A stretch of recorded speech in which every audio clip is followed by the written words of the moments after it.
So I just left work heading home now, and something happened today that's been sitting with me the whole drive.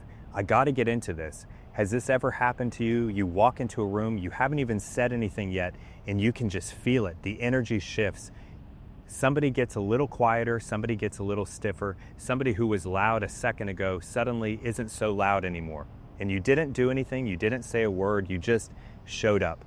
If that's happened to you more than once, more than just some random awkward moment, I want to talk to you today about why that happens. Because there's a reason. There's always a reason. Let's get one thing straight first, right out the gate. This is not me telling you that you're better than anyone. It's not that. I need you to hear that clearly, because I don't want anybody walking away from this video with some ego trip. That's not what this is. This is about understanding yourself so you stop apologizing for something that was never actually your fault. Here's the first thing I want you to consider. Some people carry a stillness, a calm, even when life is chaotic, even when things around them are falling apart, there's something steady about them. And here's the thing about steadiness. It's contagious, but it's also revealing.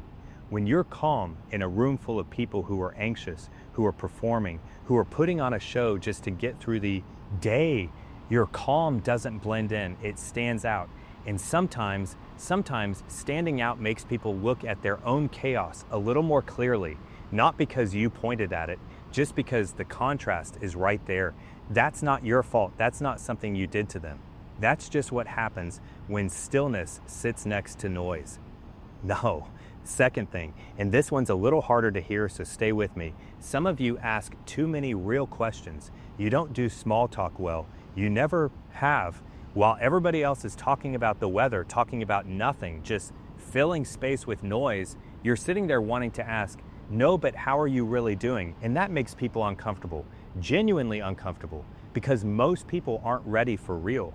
Most people built a whole life around staying on the surface, and when somebody comes along who naturally goes deeper, who asks the real question, it can feel like pressure, even if you never meant it as pressure. So they pull back, not because something's wrong with you, because depth requires something from people, and not everybody's ready to give it.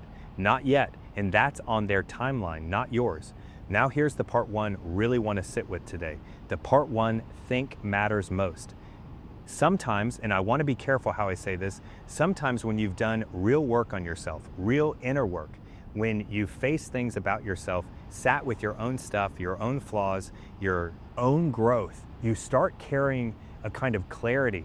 And clarity has a way of being a mirror, not because you're holding it up to anybody, not because you're judging anybody, just because clear water shows you the bottom of the pool, whether you wanted to see it or not. And some people, when they're standing near that kind of clarity, they catch a glimpse of their own stuff, their own things they haven't dealt with, their own growth they've been avoiding. And it's uncomfortable. It is genuinely uncomfortable to confront yourself, even by accident, even just by being near somebody who's done that work. But here's what I need you to really, really understand. That discomfort belongs to them. It is theirs to sit with, theirs to work through. It was never your job to shrink yourself down so nobody around you ever has to feel anything. That's not your responsibility. It never was. Now let's talk about the part of this that's actually about you, because I don't want this video to just be everybody else's problem. I want to be fair here. Sometimes when people feel uncomfortable around you, it's worth asking yourself honestly, am I carrying something that's actually pushing people away? Am I being harsh when I think I'm just being real? Am I judgmental when I think I'm just being discerning?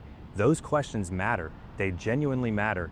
And I'd be doing you a disservice if I didn't say that part too, because there's a difference between people feeling exposed by your growth and people feeling hurt by your behavior. Real difference. And the work, the actual work, is learning to tell which one it is, sitting with that honestly, even when it's uncomfortable for you to. So how do you carry this? How do you carry the fact that your presence shifts a room for better or for worse, depending on the day? I think the answer is gently. You carry it gently. You don't weaponize it. You don't walk around thinking you're somehow above people because you make them uncomfortable sometimes. That's not maturity. That's just ego wearing a spiritual costume. but you also don't shrink. You don't dim yourself down. You don't perform smaller. You don't apologize for your own depth just to make a room feel easier. Because the world doesn't need more people performing comfort.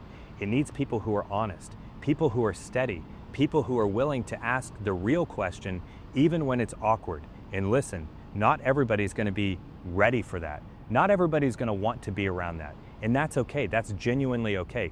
You're not for everyone, and that's not a flaw. That's just true of anybody who's actually being themselves. I'll leave you with this. If you've spent your whole life feeling like you make rooms a little quieter, a little more honest, a little more real, stop apologizing for that. Stop shrinking for that. Just make sure you're carrying it with humility, not pride. Carrying it gently, not using it as a weapon. Because the goal was never to make people uncomfortable. The goal is just to be real. And sometimes real is uncomfortable for people who aren't ready for it yet.